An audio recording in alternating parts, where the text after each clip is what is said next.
Leonardo da Vinci was the son of a slave, discovery suggests.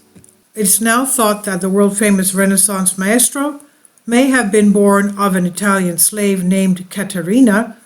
The recent discovery note, drawn up by Leonardo da Vinci's father Piero in November 1452, shows that he emancipated an enslaved woman named Caterina. The scholar who found the document, Carlo Vecchi, a professor of Italian literature, has suggested that she was Leonardo's mother.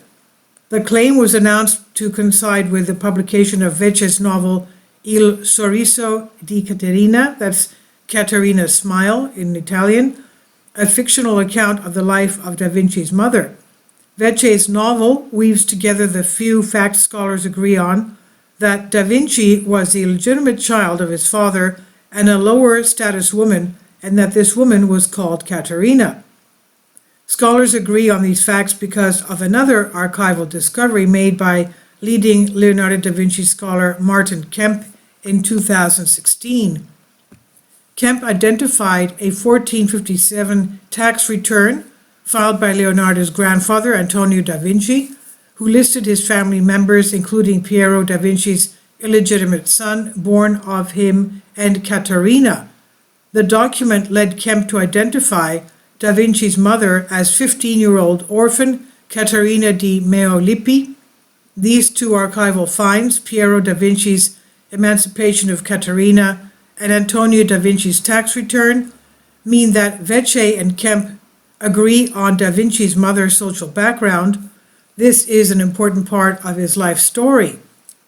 Had da Vinci been a legitimate son, his professional career would have followed that of his father, who was a notary, a legal professional who authenticated and witnessed legal documents.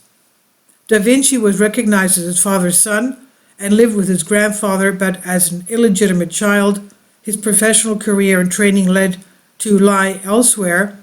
Instead of pursuing a legal career, da Vinci was apprenticed to Andrea del Verrocchio, a goldsmith and painter. And the rest, as they say, is history. Slavery in Renaissance Europe. Slavery was an intrinsic part of the social structure of Renaissance Europe and was well documented in legal records. Much recent scholarship has focused on gaining a better understanding of what being enslaved meant and who these slaves may have been. The newly discovered document demonstrates how common enslavement was in Renaissance Europe and how far down the social scale it reached. Piero da Vinci, who was reasonably well off but by no means top of the social order, both owned and enslaved women, Caterina for example, and could afford to emancipate her. Piero followed contemporary social conventions in adding a Circassian slave to his household.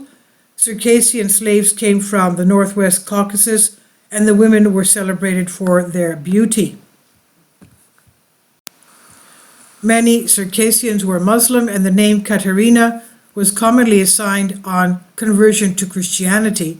Caterina refers to St. Catherine of Alexandria, a Roman convert who became a martyr, so the name both referenced this act of conversion as an example of devoting service for the newly converted emulation. Emancipation of slaves was a social expectation of Christian charity and often occurred when the owner drew up their will or when a slave had proven their service. And this could relate to their length of service or, and likely in Caterina's case, the birth of a son. These people often disappeared from the records after their emancipation.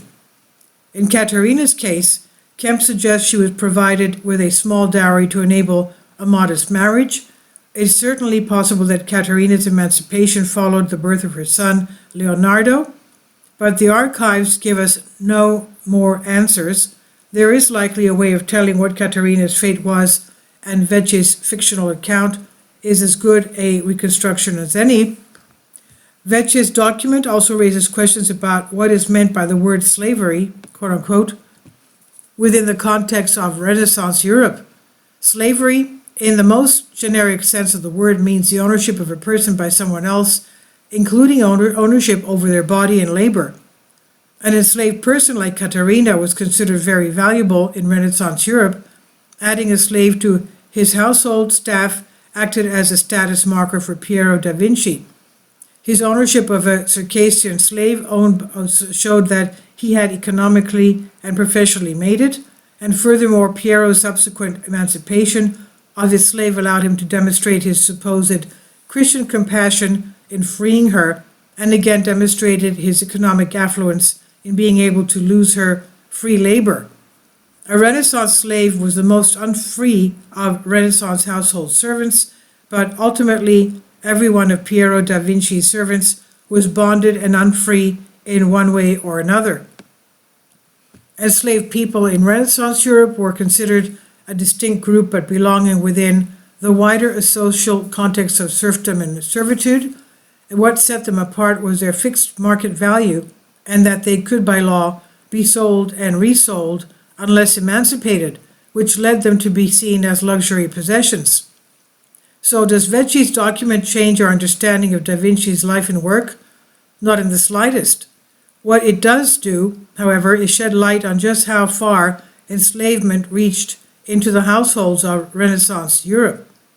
This is by Gabriel Neher, Associate Professor of History of Art, University of Nottingham, from the conversation here under Creative Commons on Unexplained Mysteries. Please leave your comments, and thank you for your support. Kindly support my Patreon account.